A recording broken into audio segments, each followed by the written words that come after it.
Good morning friends. बायोबुस्टर चॅनलमध्ये आपणा सर्वांचं स्वागत आहे. मी doctor Abasaheb Nalawade, retired professor of botany. आपण Maharashtra state board of secondary and higher secondary education यांच्या सिलेबसप्रमाणे 11वी आणि 12वी बायोलॉजीचा सिलेबस आपण पूर्ण करणार आहोत. आपण 11वीचे 50 व्हिडिओज अपलोड केलेले आहेत. आपण आजपासून 12वीचा सिलेबस सुरू करणार आहोत. या 12वीच्या सिलेबसमध्ये पहिला जो चॅप्टर आहे तो reproduction in lower and higher plants हा पहिला चॅप्टर आहे. आणि त्याच्यामधला जो पहिला पार्ट आहे तो असेक्च्युअल रिप्रोडक्शन. आता पहिल्यांदा आपण रिप्रोडक्शन म्हणजे काय ते बघू. Reproduction it is the production of young ones. म्हणजे समजा हे आंब्याचं झाड आहे, तर या आंब्याच्या झाडापासून अनेक आंब्याची झाडं तयार होतात. हे याला म्हणायचे यंग वन्स किंवा ऑफस्प्रिंग्स. हा शब्द तुम्हाला परत परत येणार आहे, यंग वन्स किंवा offspring. Production of offsprings which are similar to the parent. हे पॅरेंट आहे, या पॅरेंटपासून अशी रोपं तयार झाली किंवा झाडं तयार झाली, तर these are similar to the parent plant. This is called as reproduction.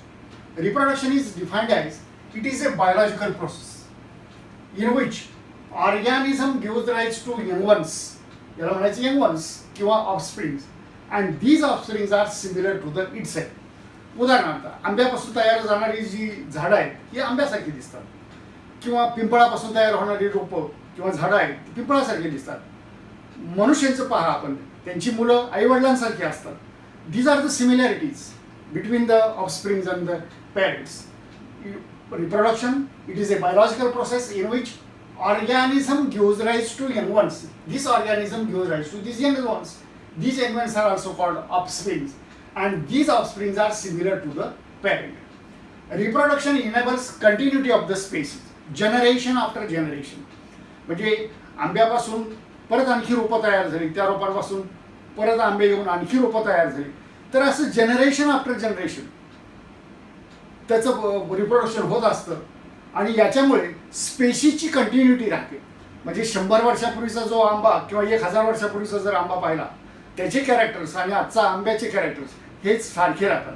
म्हणजे ही स्पेशीज कंटिन्यू झालेली आहे. किंवा मानवाचं उदाहरण घ्या, मानवामध्ये सुद्धा 1000 वर्षापूर्वीचा माणूस आणि आजचा माणूस याच्यामध्ये फारसा काही फरक नाही. Means this species, homo sapiens species मानवाची, ती कंटिन्यू झालेली आहे. This is called as perpetuation. So reproduction enables, reproduction helps for the continuity of the species. ही species generation after generation continue राहते आणि याला परपिच्युएशन असं नाव आहे. Each organism has own method of reproduction. प्रत्येक ऑर्गॅनिझमची रिप्रोडक्शनची मेथड ही वेगवेगळी असते. काहीमध्ये असेक्च्युअल रिप्रोडक्शन असतं, काहीमध्ये सेक्च्युअल रिप्रोडक्शन असतं. आपण त्या वेगवेगळ्या पद्धती पाहणार आहोत. So each organism has own method of reproduction. या ज्या सर्व मेथड्स आहेत, all the methods of reproduction, these are divided into 2 categories, asexual reproduction आणि sexual reproduction. So these different methods of reproduction, these are divided into 2 categories, asexual reproduction and sexual reproduction. तर आपण असेक्च्युअल reproduction म्हणजे काय ते आपण डिटेल्समध्ये पाहूया. Asexual without sex organs or without sex cells, without gametes. Asexual reproduction does not involve fusion of 2 gametes. सर्व नेहमी हे मेल गॅमिट असतं आणि हे फिमेल गॅमिट आहे. These गॅमिट्स fuse together, there is formation of A zygote, and from this zygote new organism is produced. This is a sexual method. In this case, male gamete and female gamete, they fuse together. This is produced by one organism.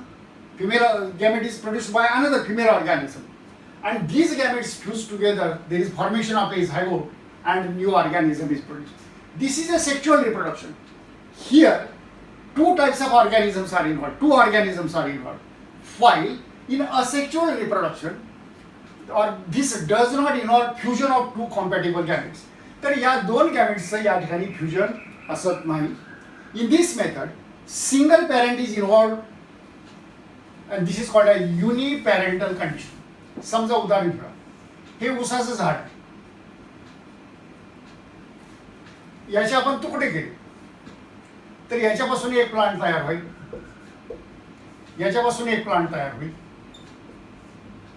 आणि याच्यापासून एक plant तयार होईल. म्हणजे 3 plants तयार झाले. आता हे 3 प्लांट्स तयार झाले. या ठिकाणी गॅमेट्सचं फ्युजन कोणत्याही ठिकाणी येत नाही. In this case single parent it produces offsprings.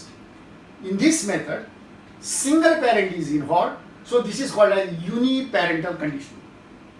Single individual or the parent is capable of producing offspring. तर याच्यापासून असे ऑफस्प्रिंग्स तयार होतात किंवा ऑर्गॅनिझम्स तयार होतात, यंग वन्स तयार होतात. Offsprings are not identical but these are exact copies. आता ही जी ऊसाची झाडं तयार झालेली आहेत या ऊसाच्या झाडापासून, या पॅरेंटपासून, तर ही all these are similar, all these are exactly identical morphologically आणि genetically to that of a parent plant. तर हे ही सर्व मॉर्फॉलॉजिकली आयडेंटिकल असतात, जेनेटिकली आयडेंटिकल असतात and these are having similar characters to that of a parent. मग या सर्वांना मिळून एक शब्द आहे, this is called as a clone. These are the exact copies of the parents, these are exactly similar to the parents and this is called as a clone. The clone is used to describe such morphologically and genetically similar individuals. Organisms choose to reproduce asexually by different methods. Asexual reproduction मध्ये सुद्धा आणखी काही methods आहेत. तर वेगवेगळ्या ऑर्गॅनिझममध्ये वेगवेगळ्या प्रकारच्या methods आहेत. असेक्च्युअल रिप्रोडक्शनमध्ये in asexual reproduction single parent is involved. There is no union of 2 gametes, male and female gametes or 2 compatible gametes. There is no fusion. This is a uniparental condition because single parent is involved and organisms offspring which are produced, these are exactly identical or similar to that of a parent, so this is called as a clone. And every organism or different organisms have different methods of asexual reproduction. Then we shall see the next point, methods of asexual reproduction. आता asexual reproduction मध्ये आपण पाहिलं की त्या ठिकाणी mail आणि female गॅमेटचं union नाही, फक्त एक पॅरेंटच अनेक ऑर्गॅनिझम्स तयार करू शकतो. पहिली जी मेथड आहे, method of asexual reproduction, this is fragmentation. Fragment म्हणजे पीस किंवा तुकडे होणे. समजा एक प्लांट आहे, ही अलगर प्लांट आहे, ही स्पायरोगायरस प्लांट आहे असं आपण उदाहरण घेऊया. काही कारणानं because of the water waves, water currents, समजा याचे तुकडे झाले, समजा 3 तुकडे झाले, तर याच्यापासून नवीन ऑर्गॅनिझम तयार होतो, याच्यापासून नवीन ऑर्गॅनिझम तयार होतो आणि याच्यापासून नवीन ऑर्गॅनिझम तयार होतो. Means each fragment, each piece produces a new organism. This is called as fragmentation. In case of multicellular organisms or multicellular organism breaks due to some reasons and each fragment grows into an individual plant. So this is called as a fragmentation. तर ही जी method आहे असेक्च्युअल रिप्रोडक्शनची, असेक्च्युअल प्रोपगेशनची, तर ती spirogyra, it is a alga, it is a fresh water alga. तर विहिरीच्या पाण्यामध्ये, तलावाच्या पाण्यामध्ये ही स्पायरोगायरा अल्गा तुम्हाला आढळेल. तर याच्यामध्ये जे रिप्रोडक्शन आहे because of this fragmentation, because of formation of pieces, because of formation of fragment. This is the first method.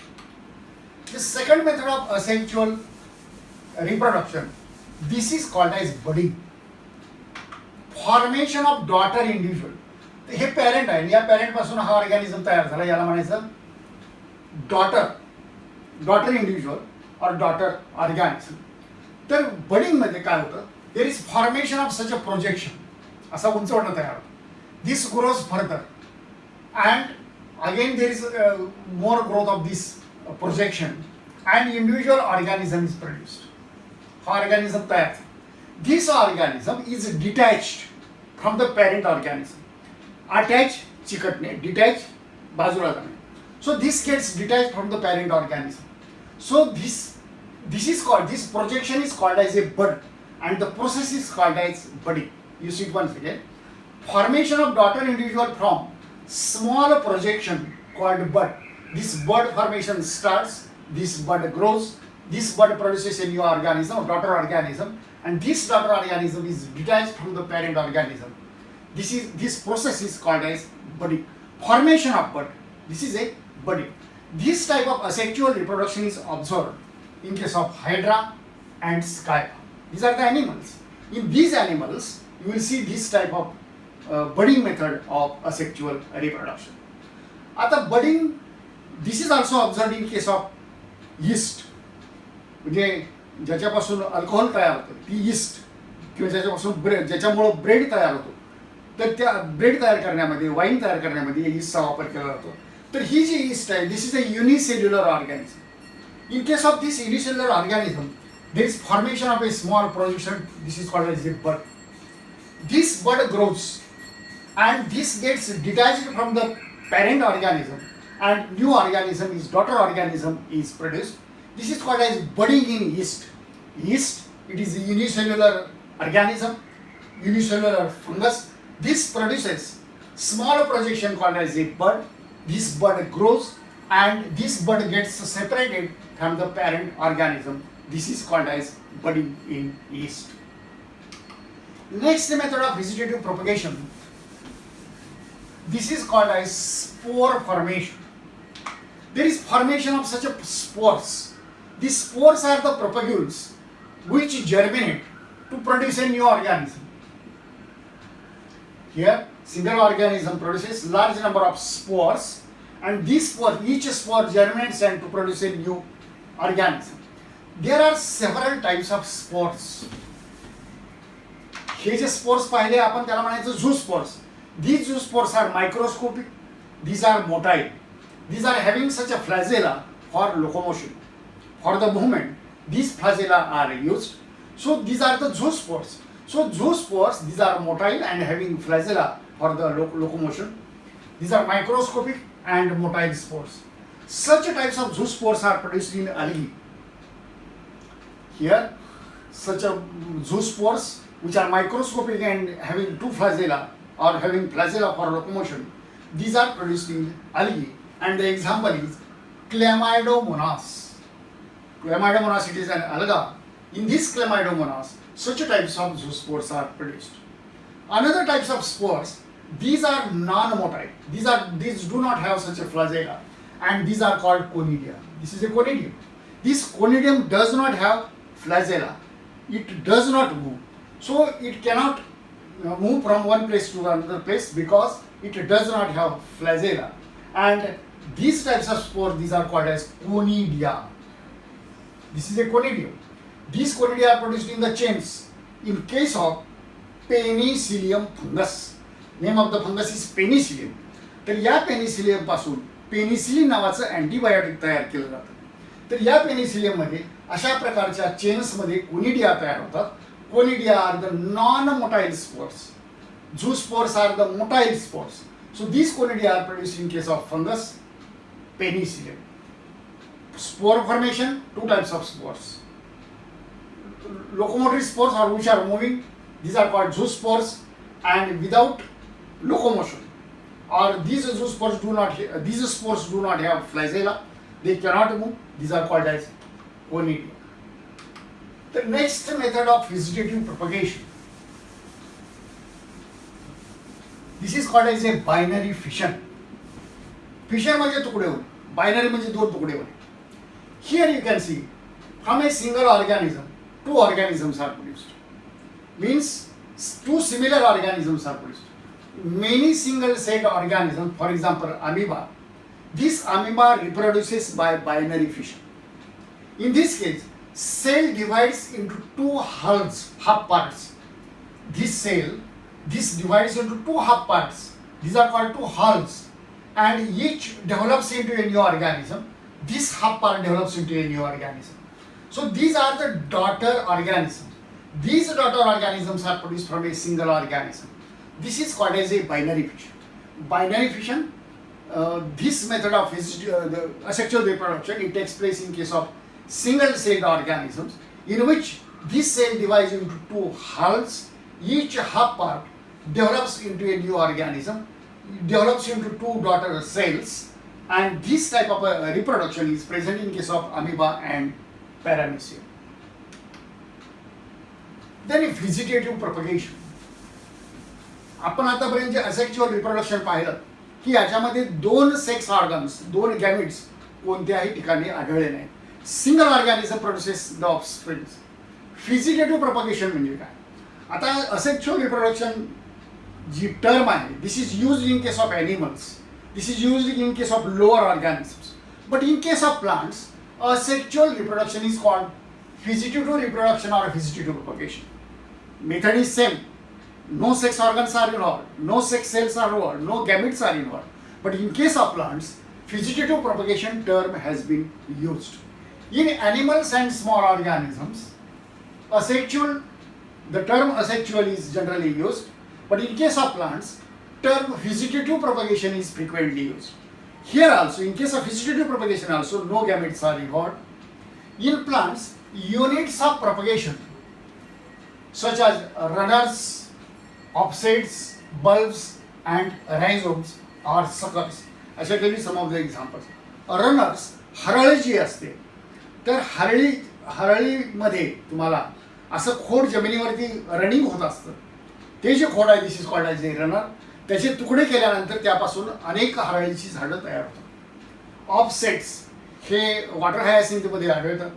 Bulbs, onion बल्बचं propagation सुद्धा या मेथडनी व्हेजिटेटिव्ह प्रोपगेशन होतं.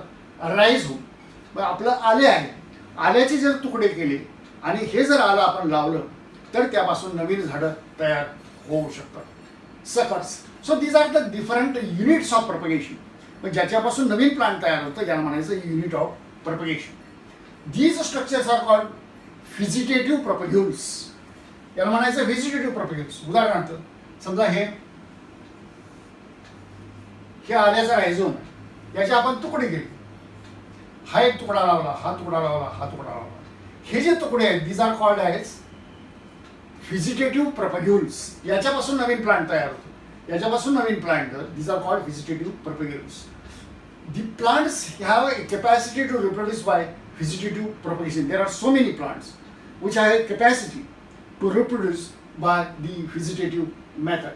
So in case of animals and plants, animals and lower organisms, asexual reproduction term is used. While in case of plants, vegetative propagation term has been used. In plants, units of propagation are runners, offsets, bulbs, rhizomes, suckers, etc. These propagules, these structures are called vegetative propagules. Each vegetative propagule gives rise to new plant. Then vegetative propagation by stem. तर स्टेमच्या साह्यानं, स्टेमच्या मदतीनं, या स्टेममुळं vegetative propagation कसं होतं? You see that this is a potato tuber. Tuber म्हणजे हे stem आहे, underground stem, food storing stem. On this potato you can see the eyes. या ठिकाणी दाखवलेले, these are the eyes. Each eye develops into a new plant. Each eyes actually these are the axillary buds. Each eye develops into a new plant. आता in case of this potato, बटाट्यामध्ये काय करतात, तर याचे तुकडे केले जातात आणि हे तुकडे लावले जातात. तर या ठिकाणी समजा हा तुकडा आहे, या तुकड्यापासून, या डोळ्यापासून, तुकड्यावरती असणाऱ्या डोळ्यापासून नवीन प्लांट तयार. In case of potato, sugar cane, banana, ginger म्हणजे आले, these plants are vegetatively propagated. Small plants emerge from the buds. आता हा बटाट्याचा तुकडा घेतला तर यापासून नवीन छोटे प्लांट तयार होतात from the eyes of this potato tuber. In case of rhizome, this is underground state. In case of rhizome of banana and ginger, small plants emerge from the nodes. तर यामध्ये काय होतं पहा, हा जिंजर किंवा आल्याचा रायझोम आहे. In this case you can see that here these are the nodes. हे दाखवलेले नोड्स आहेत. तर या नोड्सवरती ॲक्झिलरी बड्स असतात. There are auxiliary buds.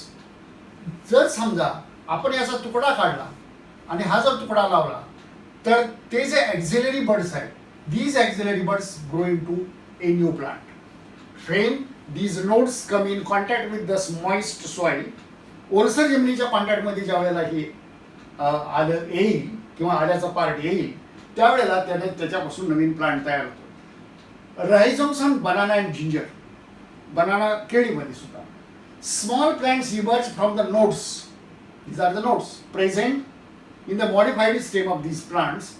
When nodes come in contact with the damp soil or the moist soil, they develop into new plants. They will produce the new plant above and roots toward the lower side. आता आपल्या ऊसामध्ये we have also taken the example of the sugar cane. In case of sugar cane, what we are doing? Suppose this is a stem of sugar cane. We are cutting into parts. These are the pieces are formed. Each piece develops into a sugarcane plant. These auxiliary buds, which are present at the nodes, they develop into the new sugarcane plant. So, in this way, vegetative propagation takes place with the help of stem or by using the stem. We have taken the example. We have seen the examples of potato tuber, ginger, sugarcane, banana, etc.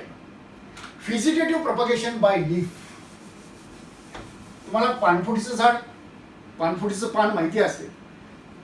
Here you can see that at the margin of the leaf there are notches. Notch म्हणजे खाच.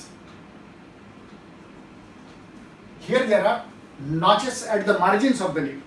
In these notches there are buds. तर या खाचेमध्ये बड असते. This bud, when it comes in contact with the damp soil, moist soil, it develops into a new plant. तर या हे जे या खाचेमध्ये असणाऱ्या बड पासून नवीन प्लांट तयार होतं. एक्झाम्पल इज ब्रायोफायलम म्हणजे पानफुटी. Vegetative propagation by roots.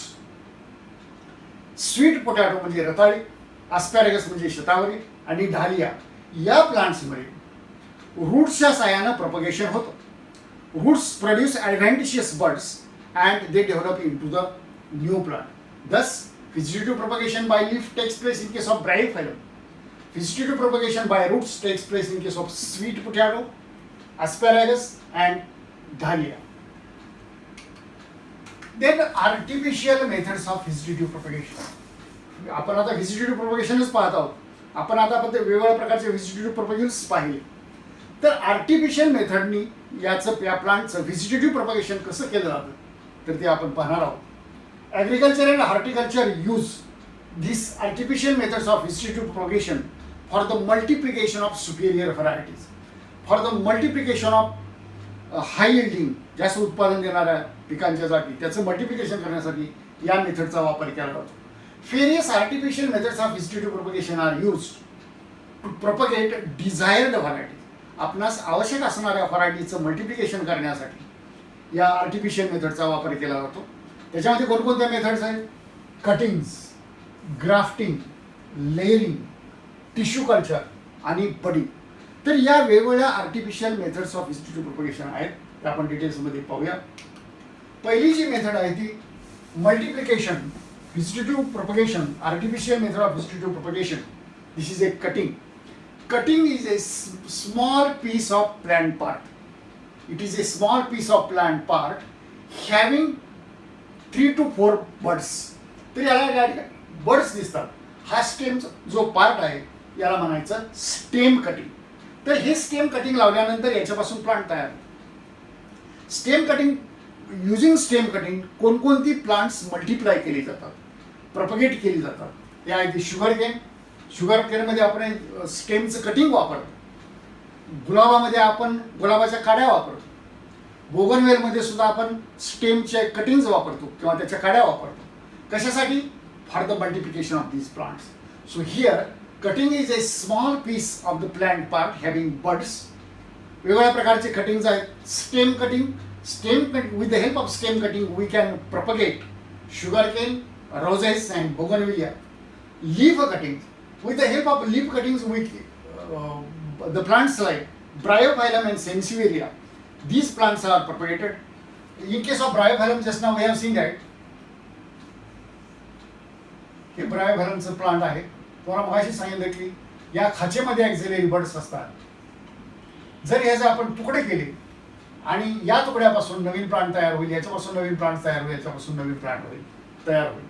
These are the leaf cuttings. These leaf cuttings are observed or used in case of Bryophyllum म्हणजे पानफुटी. सेन्सिव्हिरिया प्लांटमध्ये हे जी कटिंग्स पहा, सेन्सिवेरियाचे हे लीफ कटिंग्स आहे. तर हे जे लीफ कटिंग आहे याच्यापासून नवीन प्लांट तयार झालेलं तुम्हाला दिसेल. So the example is sansevieria. आता रूट कटिंग, काही ठिकाणी रूटचे कटिंग्स वापरले जातात. For example in case of blackberry and raspberry. तर ब्लॅकबेरी आणि रास्पबेरीमध्ये रूट कटिंगच्या सहाय्यानं व्हेजिटेटिव्ह प्रोपगेशन केलं जातं. The next artificial method of vegetative propagation, this is called as grafting. Grafting म्हणजे कलम करणे. आता याच्यामध्ये काय केलं जातं ते बघूया. Here parts of two plants are joint. You see that here you can see this is a stock plant. Stock plant म्हणजे ज्याच्यावरती कलम करणार आहोत. This is a stock plant. This is of inferior variety and this branch is of superior variety. तर याला म्हणायचं stock आणि ही जी Superior व्हरायटीची कलमकांडी आहे, कलमकांडी म्हणतात त्याला, this is called as a scion. This scion, it is fitted on the stalk and these are joined together, or these two parts are joined here. After successful graft union, this plant grows as a single plant. Here, parts of two plants are joined in such a way that they will grow as a one plant. After successful union, this plant grows as a single plant. Part of the stem containing more than one bud. Part of the stem, this contains more than one bud, is called as a scion, and this is joined on the rooted plant. This is a rooted plant. This is called as a stalk. So scion and stalk, these are joined together. After successful union, this will grow as a single plant. This method, it is applied in case of mango. कलम कशामध्ये केलं जातं? आंब्यामध्ये केलं जातं, ॲपल्समध्ये, custard Apple म्हणजे सीताफळ.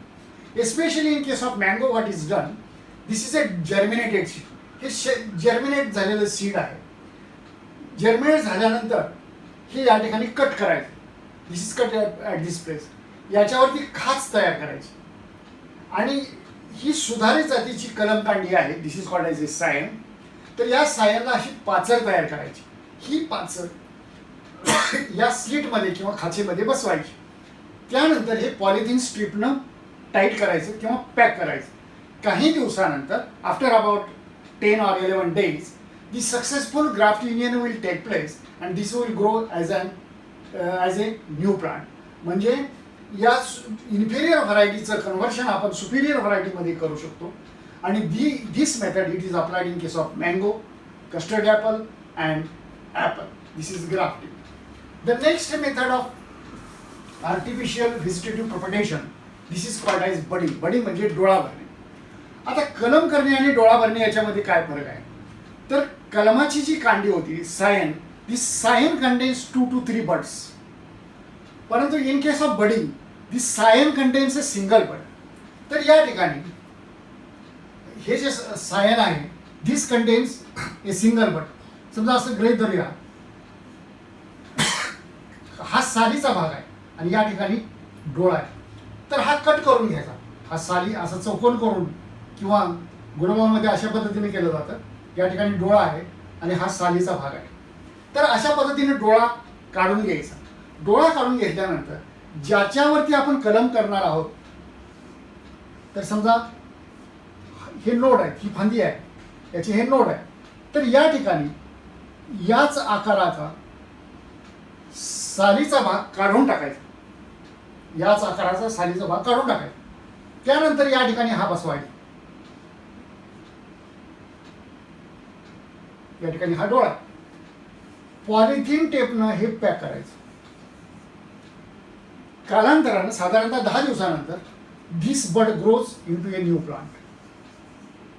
दिस bud grows into a new plant. In case of budding, scion consists of a single bud.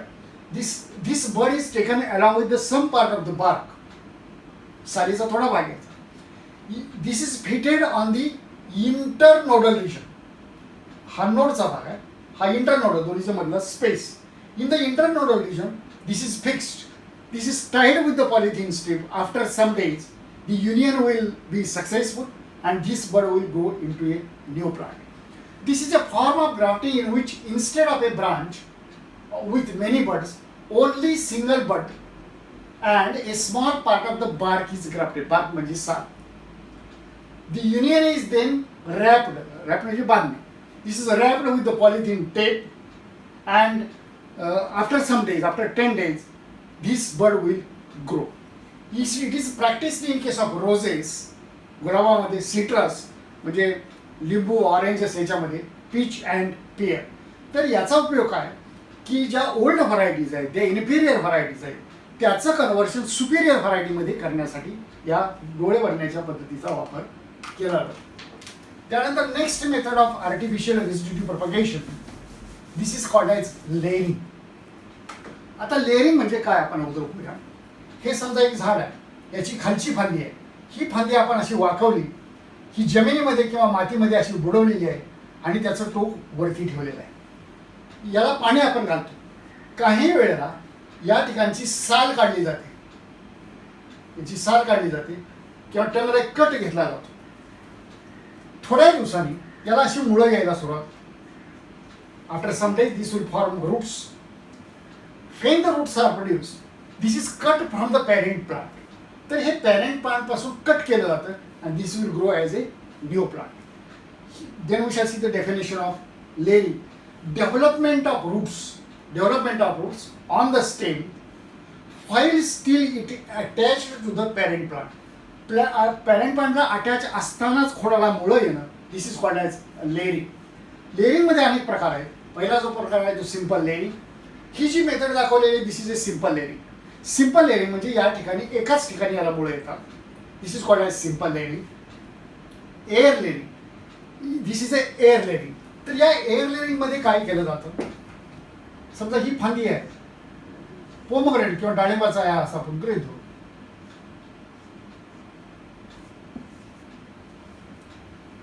या ठिकाणी रिंग मध्ये साल काढली जाते. Bark is removed in the form of a ring. Bark is removed in the form of a ring. साल काढल्यानंतर त्याच्या भोवताली मॉइस्ट मॉस म्हणजे शैवाल म्हणतात त्याला. तर याच्या भोवताली असं मॉइस्ट मॉस गुंडाळलं जातं. On this polythene strip is banded. तर याच्यावरती पॉलिथिन स्ट्रीपचं रॅपिंग केलं जातं की जेणेकरून आतलं मॉइश्चर बाहेर जाऊ नये. After some days this will start producing roots. तर या ठिकाणी अशी याला मुळं यायला सुरुवात होते किंवा ही मुळं तुम्हाला या पॉलिथिन स्ट्रीपमध्ये दिसतील. When the roots are produced, this is removed from the parent plant. तर हे पॅरेंट प्लांटपासून काढलं जातं आणि हे जमिनीमध्ये लावलं जातं. In this case roots are producing the air. This is called as air layering. Air layering is practiced in the multiplication of pomegranate, म्हणजे डाळिंब, lychee and many ornamental plants. So with the help of simple layering and air layering, ornamental plants, fruit plants or horticultural plants, these are propagated. This is called as layering. The next method of artificial vegetative propagation, this is called as tissue culture. आता या tissue कल्चरमध्ये याची definition करूया. It is a technique of raising new plants from a very small part of the plant. Very small plant tissue or this is called as explant grown in the culture medium under aseptic condition. तर या ठिकाणी समजा ही bottle आहे, या बॉटलमध्ये artificial medium तयार केलं जातं. This is called as culture medium. This culture medium contains all the nutrients required for the growth of the plant. So this is a culture medium. This culture medium, this is sterilized. निर्जंतुक केलं जातं. In case of autoclave नावाचं कुकरसारखं instrument असतं, त्याच्या सहाय्याने हे निर्जंतुक केलं जातं. After that this is inoculated with a very small part of the plant. This is called as explant. त्याला म्हणायचं एक्सप्लांट. तर याच्यावरती एक्सप्लांट इनॉक्युलेट केलं जातं किंवा ठेवलं जातं. उदाहरणार्थ शूट टिप आहे, समजा उसाचं जे खोड आहे त्याचं टोक किंवा कोणत्याही झाडाचं टोक, this is a shoot tip किंवा दुसरा पार्ट याच्यावरती इनॉक्युलेट केला जातो. This has a cover. This is kept under the controlled condition. Control condition म्हणजे 25 ± 2 डिग्री सेंटीग्रेड टेम्परेचर आणि 3000 लक्स लाईट इंटेन्सिटी अशा कंडिशनमध्ये हे ठेवलं जातं. आता याच्यामध्ये काय काय या ठिकाणी कल्चर मीडियम आहे, या ठिकाणी एक्सप्लांट इनॉक्युलेट केलेलं आहे. कल्चर मीडियम हे असेप्टिक किंवा निर्जंतुक केलेलं आहे आणि हे निर्जंतुक वातावरणामध्ये कंट्रोल्ड कंडिशनमध्ये ठेवलं जातं. काही दिवसांनी after about 28 days this will grow or this will develop or this will produce a large number of shoots within 28 days. आता आपण डेफिनेशनकडे जाऊया. This is a technique of raising a new plants from a very small plant tissue. Very small plant tissue आपण inoculate केलेली होती. This is called as explant, grown in the culture medium under aseptic conditions. Aseptic म्हणजे निर्जंतुक वातावरण, under controlled condition. Micropropagation is a rapid method of multiplication. Micropropagation का म्हणतात तर या ठिकाणी we are taking a very small part of the plant. So this is called as micropropagation. Propagation म्हणजे multiplication. Micropropagation is a rapid method of multiplication. Newly produced plants, these are identical. ही जी नवीन plant तयार होत आहेत, all these are identical in morphology and genetic constitution. So this is called as a clone. Here all these are genetically and morphologically identical. By micropropagation याचा उपयोग काय, disease free plants can be produced. तर disease free plant रोगमुक्त रोपं याच्यापासून तयार केली जातात. Examples of plants micropropagated today are banana. सध्या केळीची लागवड करताना टिश्यू कल्चरची रोपं वापरली जातात. पोमोग्रेनेट, डाळिंबाची तशाच पद्धत टिश्यू कल्चरची रोपं वापरली जातात. शुगरकेनमध्ये वापरली जातात. जरबेरा, कार्नेशन, ऑर्किड्स म्हणजे अनेक ऑर्नामेंटल प्लांट्समध्ये, त्याचप्रमाणे हॉर्टिकल्चरल प्लांट्समध्ये टिश्यू कल्चरची रोपं वापरली जात आहेत. सध्या वापरली जातात, महाराष्ट्रामध्ये वापरली जातात. So tissue culture is a technique of raising new plants from a very small part of the plant. This is called as explant in the culture medium under aseptic condition. This is a rapid method of first method of multiplication. Plants which are produced, these are identical in morphology and genetics. So this is called as a clone. Because of this tissue culture, because of micropropagation, we can produce disease-free plants. रोगमुक्त रोपं आपण तयार करू शकतो. And the examples of these plants, examples of plants which are micropropagated today, these are banana, केळी, pomegranate, डाळिंब, sugarcane, gerbera, carnation and orchids. तर हे तुम्हाला कसं दिसतं पहा. Actual these are the photographs of tissue culture. Here these are the plants of banana, plantlets of banana. Here there is a culture medium. Here these are the roots. And within 28 days you can see large number of plantlets are produced. This is a sugarcane. You can see this is a culture medium. Shoot tip of the sugarcane was inoculated and within 28 days a large number of shoots are produced. In sugarcane, up to 100 plantlets are produced within 28 days. You can see the another plant, Ruta grahiolens, त्याला सताबा म्हणतात. तर त्याचं shoot tip inoculate केलेलं आहे and you will see a large number of plantlets of this sugarcane. Ruta grahiolens. So this is called as tissue culture. मित्रहो, आपणास हा जर व्हिडिओ आवडला असेल तर कृपया लाईक करा, शेअर करा आणि सबस्क्राईब करा. धन्यवाद.